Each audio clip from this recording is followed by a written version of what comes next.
Anong pipiliin mo ba? Relationship or yung friendship? Kung saan magtatagal? Friendship. Yung ba yung ginawa mo? Yeah. Feeling ko ganun. Parang ganun nga. Oo, tama. May ganun akong Kaibigan scenario. mo na lang. Mas pinili ko kung saan yung mas magtatagal. Kasi di ba pag relationship, common na siya. Di ba kanya iba, pag nagkakahiwalay, nagkakalimutan. Aray ko. Awkward na eh. Di ba? Oo. At least yung friendship. Oo, tropa pa rin kayo hanggang sa ilang taong pa lumipas. Malay mo maging single siya ulit. Malay mo. Anak ka ng po. Hindi ka sure. Hindi ka sure. Ikaw naman, Sure. ikaw si JM naman. Oo. Yung best friend mo umamin. Nililigawan ka na. Iiwan mo ba yung nililigawan mo? Baka sa kanya. Titimbangin natin to. Tinimbang mo nito na. Anong timbang yan?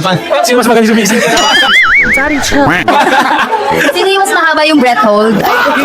Tagal. Siguro kung mas bata ka, mas mapuso. Parang you pursue love. Pero I guess, ngayon, parang I'll stick to the friendship, I guess.